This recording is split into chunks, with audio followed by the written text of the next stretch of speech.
Le chant des sirènes. Le chant des sirènes. Bonsoir chères auditrices et auditeurs de Westrack Radio, vous êtes dans le chant des sirènes, votre émission féminine, féministe, humaniste, égalitaire et locale. Ouais, tout ça. On prend l'antenne tous les 15 jours pour partager avec vous nos réflexions, nos questionnements autour du féminisme, mais pas que. On parle d'actualité, de femmes et d'hommes qui nous inspirent par leur engagement, leur façon de vivre, de créer, le tout parsemé de découvertes musicales. Et ce soir, à l'occasion des journées du matrimoine et du patrimoine qui ont lieu le week-end prochain, donc les 19 et 20 septembre, on en profite pour revenir sur ce qu'est le matrimoine et faire un petit point sur tout ça. On sera au téléphone avec Anne-Sophie Pochet, qui est metteuse en scène et comédienne, qui est engagée dans l'association HF Normandie, dont le but est de défendre et de favoriser l'égalité réelle et la parité dans les milieux de l'art et de la culture. Il y a pas mal de choses à faire. HF donc organise aussi les journées du matrimoine, on en parle tout à l'heure avec elle. On accueille aussi Juliette Grimal-Néron. Coucou Juliette. Salut. Ça va? Bah oui, je suis contente de t'avoir à mes côtés. Et donc toi, tu organises une exposition, une conférence au Tetris, un atelier de sérigraphie dans le cadre de ce week-end dédié aux femmes.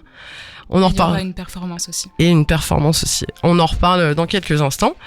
Avec nous devant les micros, Tiffaine, notre fidèle réalisatrice et chroniqueuse. Toujours présente, bonsoir. Toujours présente. On a aussi Floriane, une nouvelle recrue de la radio qui vient d'arriver aujourd'hui même en service civique. Bonsoir. Et voilà, direct, t'es dans le bain, en direct avec nous, et c'est cool. Et on embrasse aussi toutes les sirènes qui peuvent pas être parmi nous ce soir. Alors oui, le matrimoine, qu'est-ce que c'est ? Le matrimoine, ça s'est construit en opposition ou peut-être plus en complémentarité par rapport au patrimoine. Les journées du patrimoine ont été créées par Jack Lang en 1980, qui avait oublié les femmes, peut-être. Comme c'est étrange. Comme c'est étrange. Et donc, ça fait référence au matrimoine culturel qui recouvre les biens matériels et immatériels hérités des femmes ayant une importance artistique et historique. Et oui, notre héritage culturel est constitué de notre patrimoine, de ce qui vient de nos pères, mais aussi de notre matrimoine, ce qui vient de nos mères. Dès lors, les deux constitueront ensemble notre héritage culturel commun, mixte et égalitaire. Mais avant d'en parler plus en détail, on s'écoute un petit morceau. Donc je vous propose d'écouter NYPC, anciennement New Young Pony Club, qui est un groupe de rock indépendant de New Wave britannique, originaire de Londres.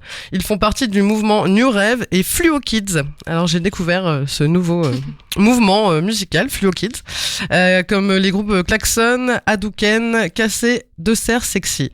Donc New Young Pony Club, c'est né de la rencontre de la chanteuse Taïta Bulmer et du guitariste et producteur Andy Spence, qui lui a écrit pas mal de chansons. Bref, on écoute New Young Pony Club avec le morceau Ice Cream.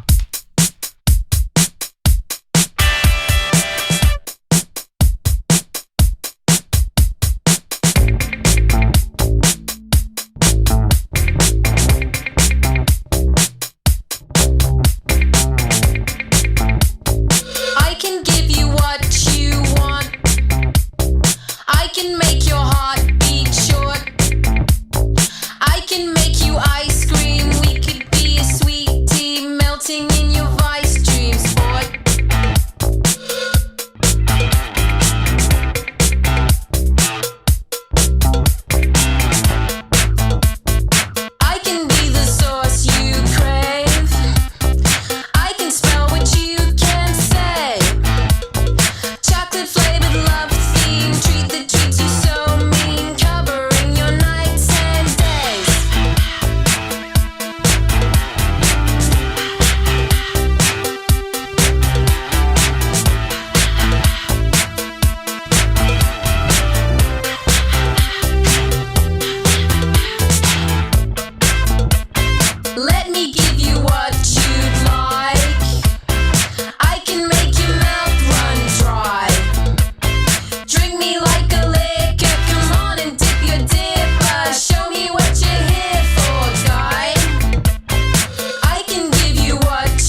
Voilà, vous êtes dans le chant des sirènes, on vient d'écouter NYPC avec le morceau Ice Cream.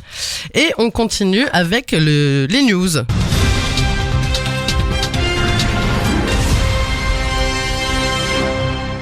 Spécialiste de la matière noire et des galaxies, Françoise Combe a reçu la médaille d'or 2020 du CNRS, Centre National de la Recherche Scientifique, qui est l'une des plus prestigieuses récompenses scientifiques françaises. Ça, c'est pour la première news. Alors, l'astrophysicienne Françoise Combe, spécialiste de la dynamique des galaxies, a mis en évidence de nombreux phénomènes permettant d'expliquer leur formation et leur évolution. Aujourd'hui professeure au Collège de France, elle poursuit ses recherches au laboratoire d'études du rayonnement et de la matière en astrophysique et atmosphère. Passionnée et toujours accessible, Françoise Combe a une carrière scientifique assez exceptionnelle. Elle a formé plusieurs générations d'étudiants à la carrière prolifique et elle participe également de façon importante à la diffusion de la culture scientifique auprès du grand public au travers de ses écrits et de ses interventions dans les médias. Chapeau, Madame Combe. En plus, la matière noire, c'est pas une mince affaire. Tout à fait. D'ailleurs, je vous invite à aller écouter les émissions de Tiphaine qui s'appelle Astronome en herbe. Tout à fait. Pour devenir incollable sur le fonctionnement de l'univers et découvrir avec elle la Voie lactée, l'espace, les trous noirs et leur mythologie. Et oui, comme quoi tout le monde est pas, enfin toutes les femmes ne sont pas aussi nulles que moi en mathématiques. Il y a beaucoup de femmes en astrophysique, etc. Carrément. Je leur tire un grand chapeau. Non, mais en plus, je crois qu'il y a pas longtemps, il y a eu un truc sur même Einstein où c'est sa femme en fait qui aurait fait la plupart de ses calculs, dont il aurait récupéré le mérite, etc. Donc, Tout à fait. Dans l'histoire, il y a beaucoup d'hommes qui ont pris le mérite de leur femme, carrément. Sans rien dire. Oui, moi je voulais vous parler de cette histoire en fait d'une visiteuse refoulée à cause de son décolleté au musée d'Orsay. Oui, c'est pas dans le bar du coin ou autre. Donc l'histoire se déroule mardi 8 septembre, donc mardi de la semaine dernière, au musée d'Orsay à Paris. Donc ça a été relaté par la protagoniste qui s'appelle Jeanne, mardi soir sur Twitter et puis après dans une lettre ouverte publiée mercredi. Qui poussait le musée à publier des excuses. Donc elle nous explique en fait qu'elle a été bloquée à l'entrée du musée parisien par les équipes de sécurité en raison de son décolleté. Alors ça commence par une agente chargée du contrôle des réservations qui part en lui disant non mais là ça va pas être possible, ça passera pas là, alors que sa collègue apparemment lui demande de ne pas s'attacher à un tel détail et essaie de la retenir. Mais non, déjà c'est une femme qui lui fait la réflexion, j'ai trouvé ça super. Et donc à plusieurs reprises, selon son témoignage, on lui explique clairement que son décolleté pose problème. Non, on ne lui explique pas clairement justement que son décolleté pose problème, mais les agents du musée lui expliquent que les règles imposent qu'elle enfile une veste avant d'entrer. C'est comme ça, mettez votre veste et je vous laisse rentrer à l'intérieur du musée, vous faites ce que vous voulez. Ok, c'est quoi la logique ? Donc voilà, elle fait remarquer qu'elle est profondément touchée et qu'elle trouve ça antidémocratique de la discriminer sur la base de son décolleté. Donc apparemment le responsable pouffe de rire et que elle a pas envie de mettre sa veste parce qu'elle se sent vaincue, elle a honte, elle a l'impression que du coup maintenant tout le monde regarde ses seins. Donc bien sûr dans le musée, il n'y a pas de problème par rapport à la nudité des femmes et des hommes qui sont représentés sur les tableaux. Mais bon là, ça posait problème de laisser entrer cette personne. Donc en réponse, il y a plusieurs visiteuses qui se sont manifestées et qui expliquent qu'elles ont eu aussi affaire à ce genre de reproches à l'entrée du musée. Alors apparemment, dans le règlement intérieur du musée d'Orsay, il y a des références à la tenue vestimentaire qui obligent les visiteurs à conserver une tenue décente. Alors il faudra encore définir ce qu'est une tenue décente et interdit l'accès à des gens portant une tenue vestimentaire susceptible de générer un trouble à la tranquillité publique. Un décolleté ça dérange, écoute, visiblement. Apparemment, ouais. Et donc bref, le musée d'Orsay a présenté ses excuses sur Twitter et puis après par un communiqué affirmant qu'il a rappelé les règles d'accueil et effectué auprès de la société prestataire placée aux entrées du musée. Voilà, attention, on fait pas ça. La jeune femme a par ailleurs confirmé qu'elle a été appelée par le musée qui a réitéré ses excuses et affirmé que ce qu'elle a subi n'est pas normal et ne correspond pas à leur politique. Ouais, donc voilà, encore une belle preuve que nos seins dérangent un peu partout. On en parlait il y a 15 jours sur les plages ou autres. Voilà, il y a encore beaucoup de choses à faire et à combattre à ce niveau-là. Je trouve ça fou de devoir imposer un dress code pour un musée quand on essaye de dire que la culture est accessible à tous. Déjà, par tenue décente, j'imagine qu'en plus de cacher des boobs, ils imaginent une tenue bien propre, droite, etc. Oui, alors, c'est ça, la culture accessible à tous, mais bien habillée quand même. Enfin, ça me fait un peu rire. Dernière news avec Léa Salamé et femme puissante. Alors puissant, un mot qui sent la testostérone, la politique faite par les hommes, la virilité écrasante. C'est pourtant le mot qu'elle a choisi, Léa Salamé, pour désigner les femmes qu'elle a interviewées pour France Inter et qui vient de sortir en livre Femme puissante. En gros, la journaliste a interviewé 12 femmes au parcours exceptionnel. Elles ont réalisé de grandes choses dans le sport, la politique, l'édition, la littérature, le cinéma ou encore la médecine. Mais ce n'est pas vraiment le sujet. Ce qui compte ici, c'est l'énergie trouvée pour surmonter les contraintes, les préjugés et les regards. Comme pour le décolleté par exemple. Les femmes savent lire, elles savent lire ces regards qui se posent sur elles et qui disent l'illégitimité, l'infériorité et la moquerie. Comment en sont-elles arrivées là ? Comment on en est arrivé là ?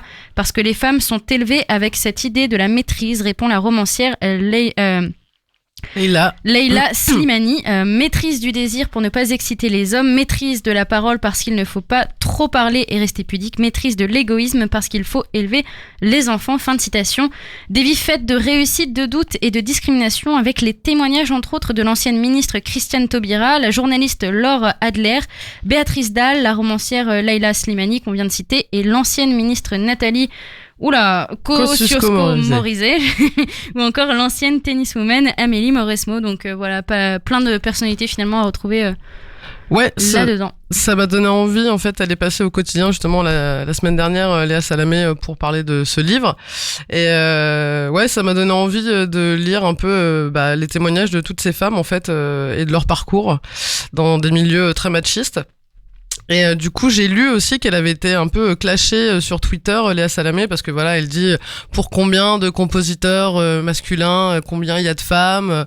Et du coup, il y a plein de gens qui l'ont dit ah oui, mais attendez, il y a Machine et il y a Machine et tout. Vous avez oublié que non, il y en a plein des femmes. Mais ce qu'elle voulait dire, c'est que voilà, il y a beaucoup plus d'hommes qui sont connus par rapport au nombre de femmes. Et je trouve que c'est un peu des polémiques non productives en fait, de toujours dire ah oui, mais non, mais il y a des femmes. Oui, effectivement, il y a des femmes, mais il y a tellement peu de femmes par rapport au nombre d'hommes que voilà, ça mérite d'être souligné quand même. Exactement, et encore j'ai un peu l'impression que les femmes commencent à se faire connaître alors que ça fait des centaines et des centaines, voire des milliers d'années que les hommes sont connus. C'est ça. Donc bon voilà, et à contre-pied justement de ces femmes puissantes, j'ai lu aujourd'hui, parce que je suis inscrite à la newsletter Les Glorieuses de Rebecca Anselem je crois, qui s'intitule L'empouvoirment, c'est fini, privilégions l'égoïsme. En fait, elle fait un peu un coup de gueule en fait, parce que du coup, je vous la cite, on nous dit qu'il faut être forte, alors on est forte, qu'il faut produire, alors on produit, qu'il faut être empouvoirée tout le temps. Eh bien non, ce n'est pas possible d'être la femme empouvoirée qui vit chaque rentrée sans être submergée, qui s'évertue à débattre avec tous ceux qui ont un mode de pensée où l'égalité femmes-hommes est acquise depuis 1944. Ce n'est pas possible d'être en permanence empouvoirée. Et j'ai trouvé ça intéressant en fait. On dit toujours oui, les femmes, maintenant vous pouvez tout faire, vous êtes fortes et tout, mais non, c'est pas vrai. On n'est pas encore dans un monde où les hommes ont changé, le monde a changé. Donc non, il y a encore plein de choses à faire évoluer. Et je vous cite juste la fin parce que j'ai trouvé ça très bien. Donc ce n'est pas aux femmes de s'adapter à ce monde, c'est aux hommes de changer, d'anéantir la culture du viol, de remplacer ce système capitaliste qui laisse les femmes avec une égalité de richesse économique depuis son avènement, d'intégrer pleinement l'écologie et la pensée politique. Ce n'est pas aux femmes de s'adapter à ce monde, c'est au système d'être remplacé. Voilà, j'ai trouvé que c'était cool comme coup de gueule. Et, on va dire que c'est dit, hein. Voilà. Mais elle détaille évidemment toute sa réflexion et je posterai aussi je mettrai sur le podcast le lien vers tout ça. Et on se fait une petite pause musicale avant de continuer du coup sur le matrimoine. Donc je vous propose d'écouter un morceau de Tamar Afek. Donc c'est la déesse mystérieuse aux riffs de guitare tranchants et aux chansons envoûtantes. Digne descendante de la lignée PJ Harvey, elle nous emporte avec son rock psyché, fuzz, garage, en équilibrant élégance et brutalité, force et fragilité, rock féroce et mélodie douce. Tamar Afek s'est d'abord fait connaître en tant que chanteuse-guitariste des groupes Carousella et Shoshana, connue pour faire de chaque concert une scène de crime pleine de volume et d'énergie impitoyable. Dans son acte solo, donc qu'on va écouter, Tamar est accompagnée par un trio rock qui flirte avec le jazz et des sons psychédéliques. Leurs chansons sont électriques et ont une intensité brute enveloppée dans une performance envoûtante. Bref, on découvre Crossbow, qui est le premier extrait du premier album de Tamar Afek, dont on ne connaît pas encore ni le titre ni la date de sortie, mais ça arrive prochainement. Il a été enregistré dans les studios new-yorkais de Daptone Records et sort sur l'excellent label bruxellois Hexag Records. On écoute Crossbow.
Vous êtes dans le chant des sirènes, on écoutait un morceau de Tamara Fek, Crossbow. Et voilà, on continue l'émission, on parle de matrimoine. Et du coup, on a en interview au téléphone avec nous Anne-Sophie Pochet, qui est metteuse en scène et comédienne à l'origine de la compagnie Acté, compagnie havraise, créée en 2000 avec Arnaud Troilic. Et du coup, Anne-Sophie, tu fais partie de l'association HF Normandie. Coucou Anne-So. Hey, bonsoir Marie. Ça va bien ? Oui, ça va. Tu nous entends, ça va ? Bah oui, je vous entends bien. La connexion est bonne ? Ça a l'air, ouais. Oui, du coup, on voulait un peu que tu nous présentes les missions puis les objectifs de l'association HF. Ouais. L'association HF Normandie, ça fait 10 ans qu'elle existe maintenant. Il y a d'autres assos, d'autres collectifs qui se sont créés comme ça un peu partout en France. On est un peu plus d'une dizaine et puis maintenant on a une fédération nationale. Et en fait, HF Normandie, on milite pour la parité femmes-hommes spécifiquement dans le secteur des arts et de la culture au sens large, hein. C'est pas que le spectacle vivant, c'est pas que, c'est vraiment la culture au sens le plus large possible. Et il y avait du boulot il y a 10 ans et il y en a encore beaucoup aujourd'hui. Ouais, tout à fait. Et du coup, comment s'est créée cette association en fait ? C'était un constat que vous avez fait en tant que metteuse en scène et comédienne ? Ouais, alors après moi je me souviens que un été j'étais à Avignon et puis je me suis intéressée, c'était le début des SF, ça existait je crois, en Île-de-France et puis peut-être du côté de Lyon. Et puis j'ai été un peu me renseigner, puis je voulais adhérer. Et puis je dis, est-ce que c'est un souci si on n'est pas dans la région? Puis en fait, la nana elle m'a dit, bah ouais, tu peux toujours adhérer à Chef Île-de-France, mais le mieux c'est de participer à la création de l'asso dans ta région. Donc c'est comme ça qu'on a fait ça. En fait, c'est parti. Les HF en France, c'est parti au départ d'un rapport qui avait été commandé par le ministère de la Culture et qui avait été fait par une dame qui s'appelle Reine Pratt et le rapport. À l'époque, ça avait un peu fait quand même l'effet d'une bombe parce que tout le monde pensait que dans la culture, n'est-ce pas, on était entre gens de bonne culture, de bonne compagnie, ouais. Et qu'il n'était pas question de straciser qui que ce soit ou d'être. Et en fait, on s'est aperçu suite à ce rapport que c'était pire même que dans d'autres secteurs professionnelle, l'égalité femmes-hommes n'était pas du tout respectée à tous les points de vue, du point de vue de l'égalité salariale, du point de vue de l'égalité des chances, du point de vue de tout ça. En fait, on retrouve les mêmes mécanismes, évidemment, que dans plein d'autres milieux professionnels. Et donc, suite à ce rapport, qui a un peu surpris tout le monde, parce qu'en fait, ça a juste dévoilé des vérités que tout le monde se cachait, voilà. Bien entendu, sur la direction aussi des lieux. En fait, la question du pouvoir, et donc on sait comment ça fonctionne. À partir du moment où le pouvoir est détenu par une certaine catégorie de personnes, et on voit bien comment les choses après se font difficilement et comment ça irrigue difficilement après. Voilà. Donc les assos se sont créés, les HF se sont créés à partir de ce constat-là, cette prise de conscience-là. Et ce qu'il faut savoir, c'est que Reine Pratt a refait un deuxième rapport, je sais plus exactement, j'ai 3 ou 4 ans après, et ça n'avait quasiment toujours pas avancé. Donc il y a des choses qui avancent dans la prise de conscience, il y a des choses qui avancent dans la communication, mais voilà, il y a encore ça a du mal à bouger. De travail, ouais, carrément, oui. Bah ouais, pour donner quelques chiffres, justement, je regardais sur le site de HF Normandie cet après-midi, de 2013 à 2019, par exemple, au poste de direction de salle d'opéra, sur 14 postes en France, on compte 2 femmes en province, et aucune dans les opéras de Paris. Donc sur 14 postes, il n'y a que 2 femmes en directrice d'opéra. Ouais. La musique classique encore plus, quoi. Ouais, complètement. C'est vraiment des bastions, ouais, c'est sûr. Oui, carrément. Pour les conservatoires, sur 372 postes, en gros, il y a 82 femmes pour 290 hommes. Dans les SMAC, en gros, c'est à peu près pareil, même si c'est un petit peu mieux, entre guillemets. En 2019, toujours sur 80... Ça être un peu mieux, ouais, voilà, sur 89 salles, il y a 12 salles qui sont dirigées par des femmes, mais il y en a quand même 4 dont la programmation est déléguée à un homme. Donc ça fait que 8 salles où la direction et la programmation sont laissées à une femme. Et puis c'est un peu pareil aussi sur les programmations artistiques, musicales, etc. Là je cite le Hellfest en 2019, mais sur 730 musiciens, il y avait que 21 musiciennes, quoi. Donc voilà, il reste beaucoup de choses à faire. Ça commence à bouger un peu, mais c'est ça. Même sur les moyens de production, enfin voilà. Et puis moi je dis toujours, parce que le gros argument en général qu'on entend toujours, c'est la question de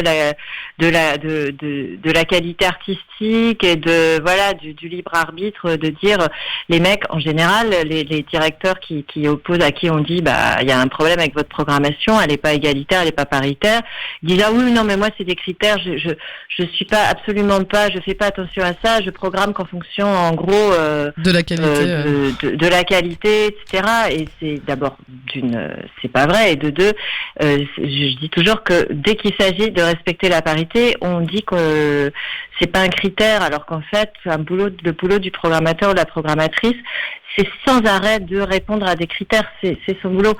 Il fait des fois du jeune public, pas du jeune public. Il fait dans les musiques actuelles, il va faire de la musique du monde, il va faire du rock, il va faire autre chose. En fait, c'est des critères. On répond à des critères en fonction des publics, etc.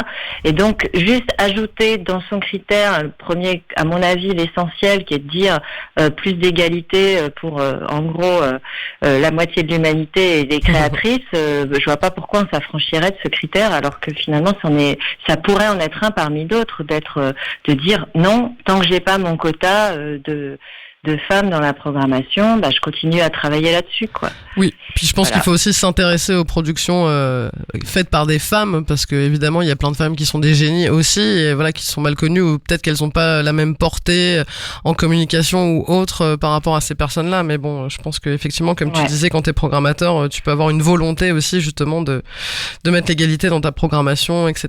Et je pense que c'est important, ça doit venir d'eux aussi pour que les choses changent.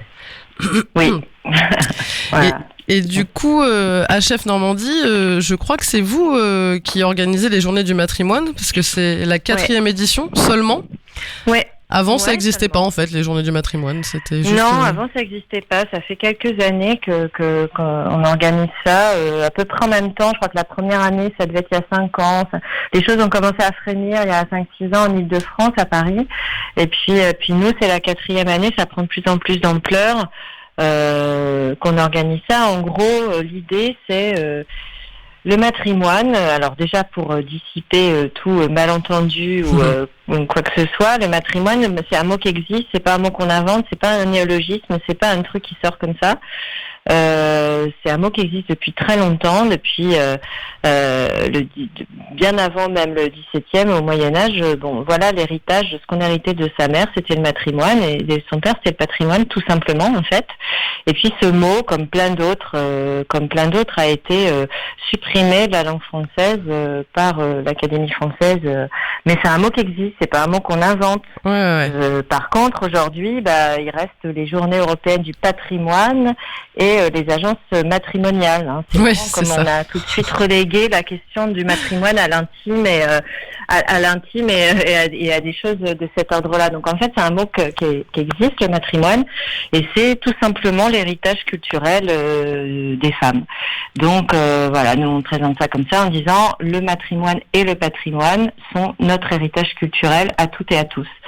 Donc il s'agit en fait de valoriser l'héritage culturel de nos mères au sens large, Création. Et de mettre en valeur le travail de femmes artistes, créatrices dans tous les domaines.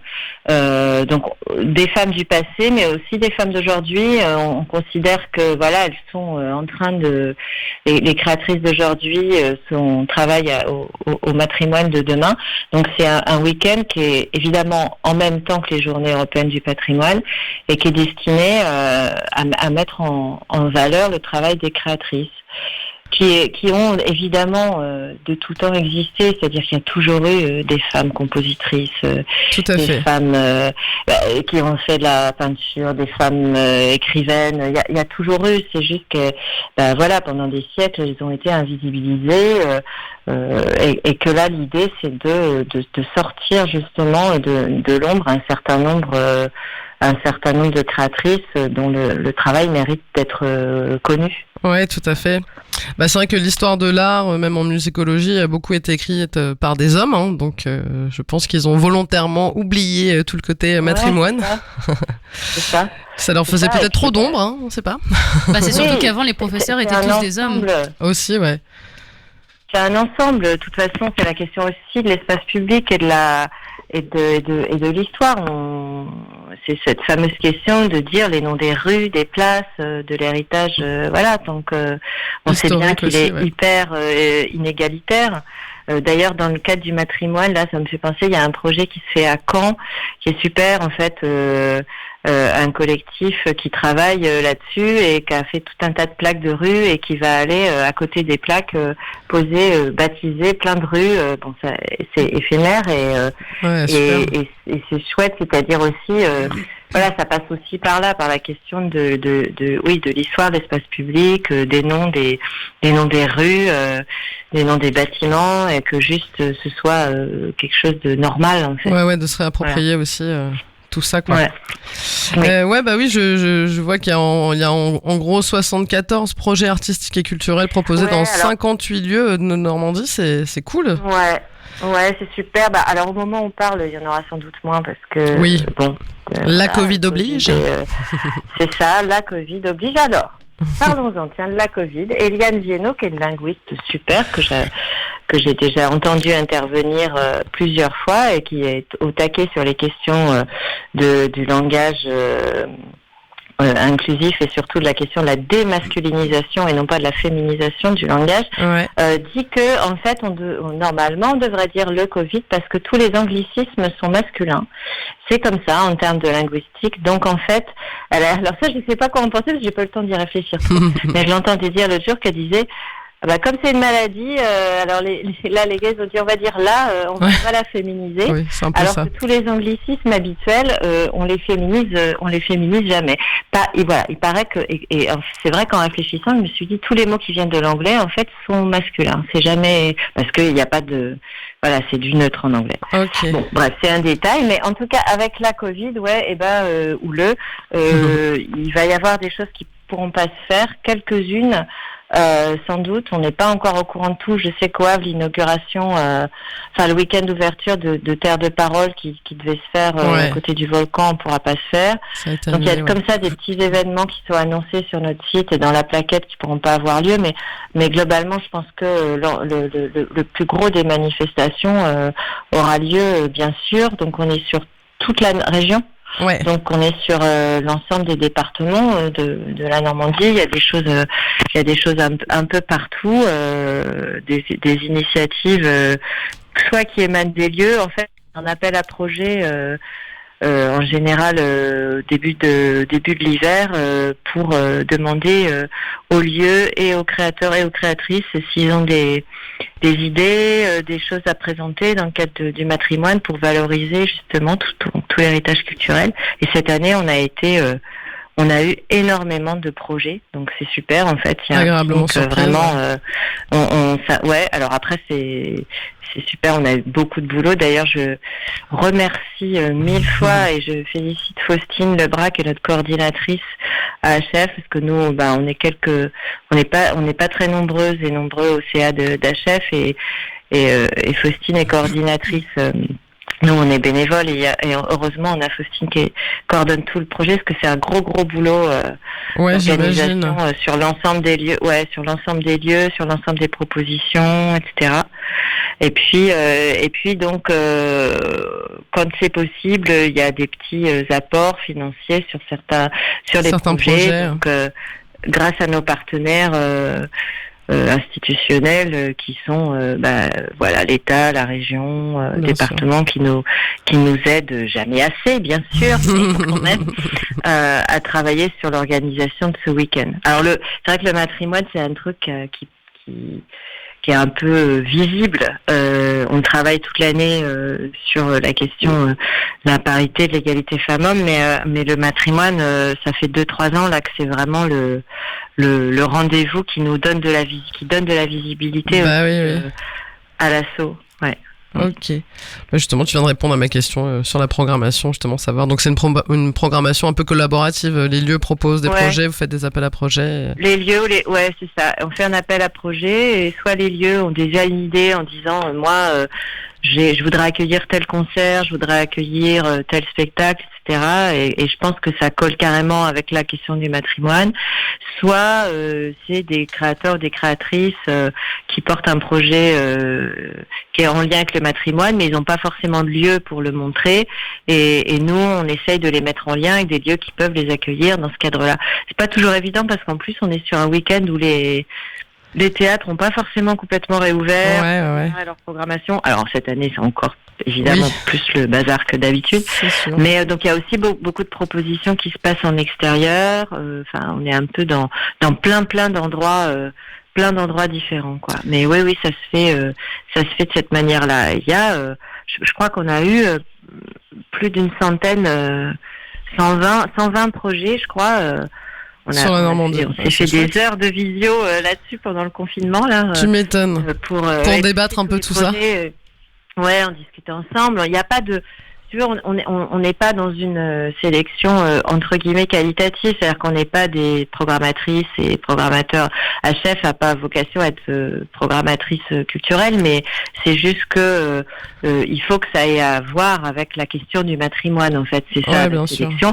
Et il faut que ça mette en valeur d'une manière ou d'une autre le travail des femmes artistes. Et puis il faut trouver des lieux pour accueillir les projets. Parfois il y a des projets super, mais malheureusement, il n'y a pas d'endroit pour pouvoir les accueillir et tout. Donc ça, c'est le boulot de Faustine aussi au maximum, essayer de trouver des endroits.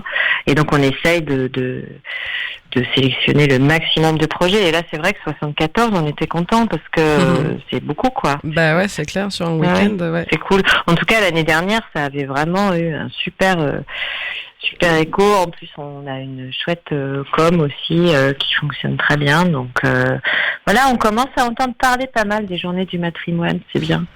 Et ben c'est super. On a hâte de découvrir un petit peu tout ce qui va se passer au Havre pour ce week-end aussi. Et puis on va en reparler juste après. On va s'écouter un petit morceau. On va en reparler après avec Juliette qui est avec nous aussi pour nous parler de l'expo qui a lieu au Tetris entre autres. Et ben en tout cas, merci beaucoup Anne-Sophie. Merci d'avoir pris le temps de nous répondre. À très vite. Oui, gros bisous. Bonne suite d'émission, bisous. Merci, à plus tard. Alors on va se faire une petite pause après tout ça. On va écouter Liesa van der Ha, qui est originaire d'Anvers en Belgique. C'est une musicienne violoniste, chanteuse, comédienne, issue d'une formation classique. Elle écrit et compose sa musique. Elle a même écrit un opéra entier. Bref, elle est passionnante et à milieu du glamour dont elle pourrait jouer pour distiller dans chacun de ses projets une part d'étrangeté. On va écouter un morceau de son nouvel album, Easy Alice, qui prend des formes très différentes, donne une impression de foisonnement psychédélique. Tout l'album a cet aspect très versatile, changeant à l'image de son personnage, Easy Alice. C'est un personnage que l'on voit puisque, comme toujours, elle a tourné des images qui accompagnent sa musique. On la voit en pilote avec un casque, sorte d'alter ego de Steve McQueen au féminin. Easy Alice sonne comme un double inquiétant, à la voix souvent filtrée. C'est très riche, assez étourdissant, vous verrez. On est au pays des merveilles où forcément on ne s'étonne pas de tomber sur une mélodie aux airs de Prince. Et on écoute le morceau de Liesa van der Ha, Mélodie.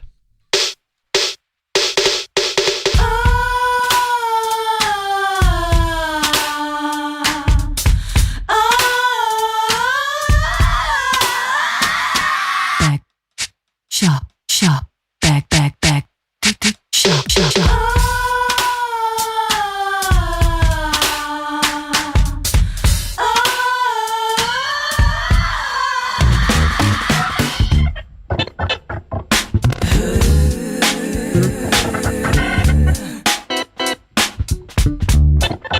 It's just you and me and a melody.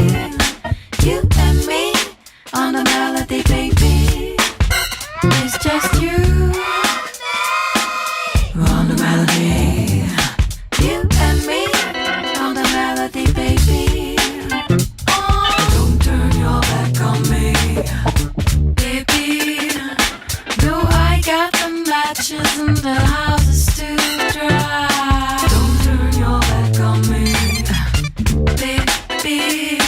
No, I got the matches and the gas is nearby.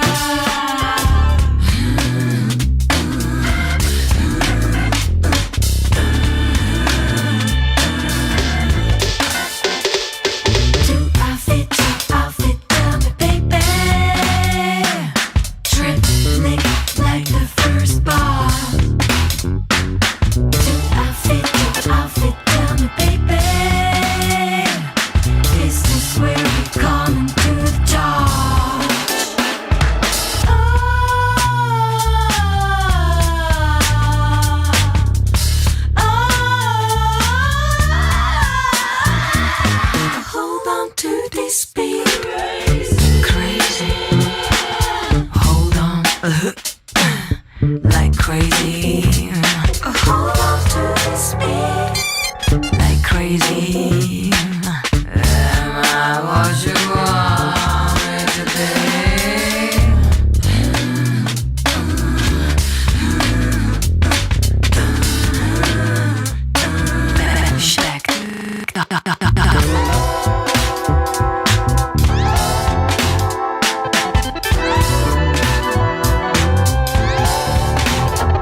Vous êtes dans le chant des sirènes sur Westrack Radio. On parle matrimoine ce soir.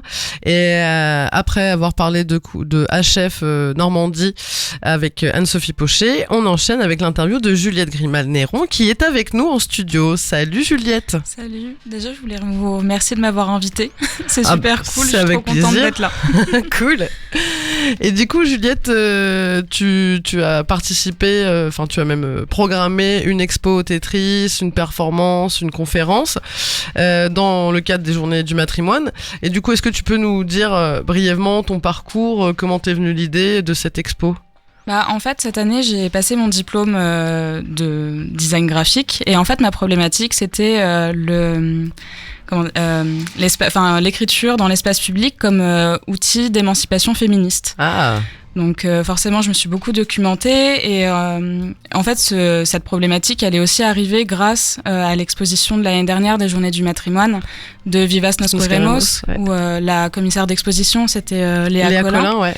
Voilà, et donc ça m'a vachement aidée cette année à construire aussi un peu mon féminisme. Voilà. Cool. Et du coup, on m'a proposé, le directeur du Tetris, du coup, Franck Tester, m'a proposé d'être commissaire d'expo pour cette session des Journées du matrimoine. Et j'étais trop contente. Et du coup, je présente du coup plusieurs choses. Enfin, du coup, il y a plein de choses qui se mettent en place et tout ça, qui se sont mises en place pour ce week-end. Voilà. Et du coup, alors par exemple, il y a l'exposition par elle-même pour elle-même. Est-ce que tu peux nous en parler, les artistes, qui c'est, tout ça ? Du coup, déjà, je voulais parler du titre de l'exposition qui est un peu long, mais par elle-même, pour elle-même, en fait, c'est en référence à un podcast que j'ai écouté où c'est Mona Chollet qui parle. Donc Mona Chollet qui a écrit Sorcière. Et plein d'autres livres. Oui, très et plein d'autres intéressants. super livres, mais en l'occurrence ce livre-là où en fait elle explique que la sorcière fait peur justement parce qu'elle est indépendante, donc elle fait les choses par elle-même et pour elle-même. Et je trouvais que c'était un beau truc une belle phrase d'émancipation pour une exposition féministe. Voilà. Ouais, moi je le trouve très beau ce Merci. titre d'expo. Et donc les artistes c'est Émilie Aura qui travaille sur qui travaille sur les femmes noires dans l'histoire de l'art et sur le contexte de l'histoire de l'art de l'Occident plus principalement. Et elle aborde aussi la marginalisation des identités dans une société et le processus d'émancipation des identités dites en marge. Voilà. Et Emilia Borges-Legros, elle travaille sur plusieurs choses. Elle travaille sur la femme au sein du couple. Elle s'inquiète un peu de son histoire dans les couples hétéronormés. Et elle travaille aussi sur comment réécrire l'histoire avec des affiches, où en fait elle comble les lacunes historiques qu'il y a de toutes les femmes oubliées. Voilà. Écoute, donc le vernissage c'est vendredi 18, vendredi prochain à 18h30. Oui. Elle est visible jusqu'au 10 octobre. Oui, c'est ça. Alors ce soir-là, du coup vendredi, il y a aussi une performance, je crois, à 18h. Oui, à 18h, il y a Swazik et Black Sand qui font une performance. Donc, ça va être une lecture musicale. Et ça sera un peu la surprise pour tout le monde. Je leur fais confiance. Voilà. Donc, la petite performance juste avant le vernissage. Durant le week-end, il y a une conférence aussi, donc le samedi. Oui, donc le samedi, j'ai invité, Émilie Aura parlera de son travail sur la femme racisée. Et il y aura aussi Audrey De Santi, qui parlera des femmes tondues après la guerre, la Seconde Guerre mondiale, voilà. D'accord. Et et la problématique de la conférence, c'est sorcière. Pourquoi la sorcière est devenue une nouvelle icône féministe, voilà. Ok. Et alors du coup, les femmes et les hommes de ta génération, votre génération, je regarde Floriane aussi, se définissent plus facilement féministes que la génération précédente, à tel point que des courants sont nés, l'écoféminisme dont tu parlais, le féminisme intersectionnel, féminisme universaliste. Comment toi tu définis ton féminisme à toi ? Qu'est-ce que tu défends le plus ? Pour l'instant, c'est encore un féminisme naissant, donc je préfère pas trop me Oui. me projeter, voilà, parce que j'ai pas. C'est bien de pas se mettre d'étiquette, de Oui, chercher voilà. justement son féminisme. Pour l'instant, je lis, j'écoute beaucoup, voilà, et Ok. je parle aussi beaucoup, et voilà. Et du coup, il y a des femmes ou des hommes qui t'inspirent justement dans le féminisme ou qui ont des réflexions qui t'intéressent Après, dans les podcasts que j'écoute beaucoup, il y a le podcast de Lorraine Bastide qui s'appelle C'est La pas Poudre. La poudre, ouais. La Poudre ou encore je me souviens plus de la chroniqueuse, mais Les couilles sur la table aussi, Ouais, mes couilles sur forcément. la table, ouais. Oui, le chant Oula, des le chant sirènes, des forcément. c'est vachement bien aussi. Ok, et il y a aussi, je crois, un atelier rencontre dimanche. Oui, alors ça, on l'a préparé avec Emilia Borges-Legros, du coup. Et en fait, ça, on voulait faire un atelier de sérigraphie dédié aux femmes. Voilà, donc c'est un atelier en non-mixité. Et en fait, on va... pour apprendre la sérigraphie, qui est une technique qui est super pratique pour la reproductibilité aussi des objets. Et voilà, et du coup, je sais pas comment expliquer. En fait, on a créé un corpus avec Mia de plusieurs phrases inspirantes, voilà, que ce soit notre mère qui nous l'a dit, notre sœur, notre nièce, ou encore qu'on l'ait lu ou entendu. Et du coup, ce sera des images à sérigraphier. Voilà, pour ensuite repartir avec un bon petit bloc pour pouvoir les coller ou les accrocher chez soi ou les donner, je sais pas. Trop cool. Voilà. Et donc ça, c'est dimanche. Alors, je crois que c'est à 11h, il y a un petit rendez-vous Voilà, on s'est pour dit, se présenter, se rencontrer, tout ça. Voilà, faire un petit tour de l'expo aussi, Ouais, avec les artistes qui seront présentes, les deux artistes. Donc voilà, super. elles pourront parler de leur travail, s'il y a des questions, etc. Elles seront présentes. Ok, donc le rendez-vous, c'est au Tetris aussi. Oui, c'est au Tetris dans la salle d'exposition. Ok, et l'atelier se fera dans le fort, Ce je sera, crois, dans un oui, atelier. à Papier Machine. D'accord. C'est Delphine Bochelin qui nous prête gracieusement son atelier. Merci. Cool, cool. Et ben voilà, ça prévoit un bon week-end en tout cas à passer Carrément. au Havre. Est-ce que tu as quelque chose à rajouter, toi, Juliette, par rapport à tout ça Non, pas forcément. Non. Moi, j'ai une question juste pour les expositions. En ce moment, il faut souvent réserver un peu son créneau pour venir visiter. Est-ce que ça va être le cas, du coup, pour les journées du matrimoine, comme ça ou est-ce que c'est en accès libre, justement, on a juste à rentrer Je crois que c'est en accès libre de 11h à 18h sur les horaires d'ouverture du Tetris. Je sais que dans le cadre des journées du patrimoine, il y a aussi des visites guidées au Tetris. Je me souviens plus des horaires, mais je crois que c'est 11h et 14 ou 15h, à vérifier sur le site internet. Mais ouais, l'exposition, elle est visible du mardi au samedi, de 11h à 18h jusqu'au 10 octobre. Voilà. Ça va, ça nous permet d'avoir pas mal de temps pour aller les voir. Après, évidemment, le masque est de rigueur, etc. etc. Voilà, toutes les règles, on connaît. C'était vraiment sur les questions de réservation où il y a ce petit truc de petit musée qui demande à pas avoir trop de monde dans les mêmes salles. C'est pour ça Ouais, je non, voulais ça- savoir. Ouais. Je pense que ça va aller. On va gérer nickel. le truc. Eh ben, merci beaucoup, Juliette, de nous avoir présenté tout ça. Merci à toi. On va s'écouter encore un petit morceau de Mourne, qui est un trio féminin qui nous vient de Barcelone et qui nous balance un rock presque punk aux mélodies d'une beauté manifeste. Et ce, au milieu d'une avalanche de références qui vont des Ramones à Pete Gervais en passant par Patti Smith. Leur post-punk indie rock transpire la jeunesse, l'insouciance, la sincérité. On écoute un morceau issu de leur nouvel album, Self-Worth, et le morceau s'appelle This Feeling is Disgusting de Mourne. This feeling is disgusting. This feeling is disgusting.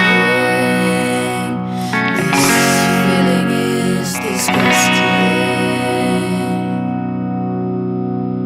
It sucks.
Vous êtes toujours dans le chant des sirènes. On vient d'écouter Mourne avec le morceau This Feeling is Disgusting. Alors j'espère, normalement, on devrait les voir en concert au mois de novembre. On croise les doigts pour le festival Les Femmes s'en mêlent, quelque part au Havre. On va passer à la chronique portrait de Caro sur Dorita Kent. Et donc, puisque ce soir on parle de matrimoine, de l'héritage artistique et culturel laissé par les femmes dans notre histoire, je vais vous parler d'une religieuse américaine, Corita Kent. Corita Kent était une religieuse et artiste que l'on pourrait nommer artiviste, qui prônait la paix à travers l'expression artistique en usant notamment du procédé de sérigraphie aux États-Unis dans les années 60. Bien que je sois intéressée de manière générale par la culture graphique et le féminisme, je n'avais jamais entendu parler de cette femme qui a pourtant marqué son époque. Preuve en est qu'il y a bien un problème sur cette mémoire au féminin. Si on devait expliquer cela façon 2.0, on dirait que la sauvegarde n'a pas été faite sur le disque dur de l'histoire. Je remercie donc Delphine, une artiste et sérigraphe havraise qui m'a parlé de Corita Kent lorsque nous évoquions l'atelier de sérigraphie qui sera organisé dans le cadre de ton événement, Juliette. Corita Kent est donc née en 1918 dans l'Iowa et morte en 1986. Elle était connue sous le nom de Sœur Marie Corita Kent. Elle a principalement travaillé à Los Angeles et Boston. Elle entre dans l'ordre catholique des Sœurs du Cœur Immaculé de Marie à Los Angeles en 1936, où elle vit et travaille jusqu'en 1968. Elle a suivi des cours d'art plastique à Otis College of Art and Design et aussi elle possède une maîtrise d'histoire de l'art de l'Université de Californie du Sud. Elle devient donc professeure à l'Université du Cœur Immaculé, dont elle préside le département artistique. Artiste, femme, pédagogue et religieuse, Corita ne rentre dans aucune case. Elle s'est approprié la culture visuelle commerciale afin de véhiculer des messages de paix et s'engager dans les luttes politiques de son temps. En plein apogée de la culture de masse et de consommation, Corita Kent commence ses premières sérigraphies en 1951. C'est un matériau parfait pour elle car il lui permet à la fois de travailler de manière collective et de diffuser de manière large et peu onéreuse un message artistique. Comme la Factory de Andy Warhol, les premières sérigraphies de Andy Warhol datent de 1962, Corita Kent a sa classe. Les élèves contribuent chacun à leur manière à un processus artistique solidaire. À rebours d'une vie confinée, Corita Kent aime la ville et sa culture urbaine faite de signes et de slogans. Les sérigraphies se diffusent ainsi, d'abord dans l'espace public et non dans des musées ou galeries, parfois dans des contextes activistes. La spécificité de la démarche activiste de Corita Kent est visible à partir de ses sérigraphies. Pas de noirceur, mais de la couleur, allant même jusqu'au fluo. Des textes, des citations de poètes, d'activistes, de la Bible, des articles de journaux, des écritures personnelles, qui, s'ils évoquent une douleur, portent toujours une joie ou de l'espoir.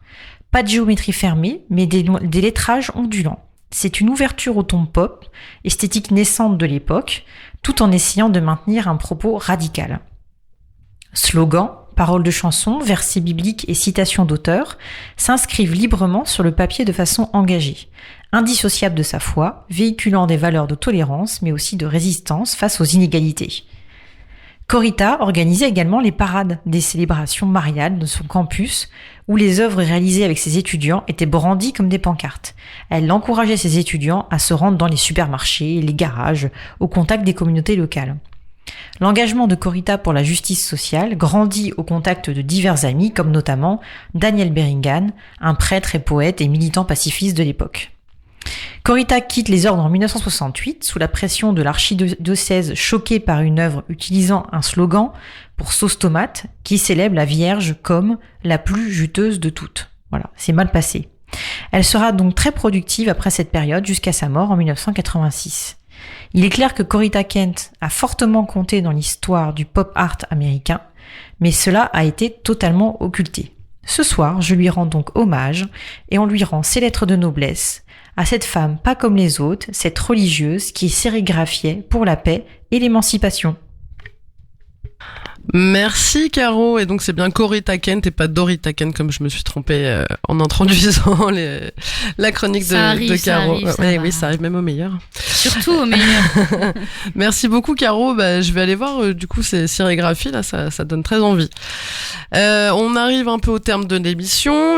Moi je voulais juste vous partager dans l'agenda de la semaine, il y a aussi vendredi, en plus de tout ce qu'il y a au Tetris pour les journées du matrimoine, il y a aussi l'inauguration de l'épicerie collaborative et locale La Mouette, dont on parlera prochainement. Ah, tu as quelque chose à dire? Non, mais juste pour dire, c'est l'inauguration du coup de leur épicerie, mais ils recherchent toujours des locaux plus grands, donc si vous avez ça pour eux, n'hésitez pas aussi à les contacter. Hein. C'est vrai, mais pour l'instant, en fait, ils ont une petite boutique au 60 rue Michelet, et du coup, n'hésitez pas à passer vendredi soir à partir de 18h, il y a des petits concerts, il y a des dégustations, vous pouvez visiter la boutique, etc. Et devenir coopérateur. Et devenir mouette avec eux. Voilà. Je remercie les filles qui étaient là. Merci Juliette, merci Tiffaine, merci Floriane. Merci Marie. Merci Anso, merci Caro. Du coup, en préparant l'émission et les morceaux, je me demandais en musique classique, en fait, quels étaient les équivalents féminins de Mozart ou Beethoven. Parce qu'effectivement, dans les conservatoires, on voit jamais de salle de classe au nom de femmes, de compositrices. Donc, mon amoureux m'a partagé une vidéo de Héloïse Louzati, qui est violoncelliste et qui s'est rendu compte à 30 ans qu'en 25 ans de conservatoire, elle n'avait jamais joué l'œuvre d'une femme. Alors de ce constat est née sa passion, retrouver les partitions et rejouer les œuvres de ces compositrices de génie oubliées. Aujourd'hui oublié. Donc elle a créé sur Facebook et sur YouTube des podcasts animés qui s'appellent La Boîte à Pépites, où elle nous fait découvrir la vie et les œuvres de ces compositrices d'hier et d'aujourd'hui. Elle vient de créer également un festival qui s'appelle Intemporel, qui est dédié à ces artistes, car aujourd'hui en France seulement 2% des compositrices sont des compositeurs sont des compositrices. Voilà, tout est dit. On vous fait un gros bisou, on se retrouve dans 15 jours, et pour finir, on va écouter un morceau comme on a rarement l'occasion d'écouter dans le chant des sirènes, de Lily Boulanger, une compositrice. Donc le morceau est de 1911, a été écrit en 1911 et s'appelle Reflet. Voilà, on se retrouve dans 15 jours, on vous embrasse. Salut. Bisous bisous.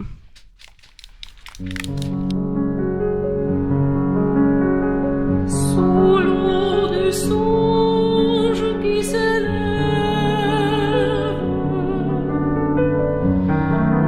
dans l'ombre à peur, il allume une dans mon cœur, plongé dans les sources du rêve.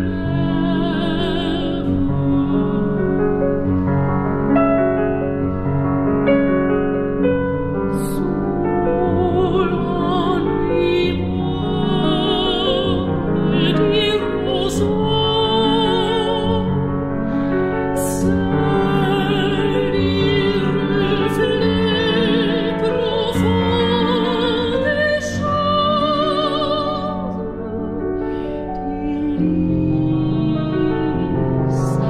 des lys, des palmes et des roses, pleurent encore au fond des eaux.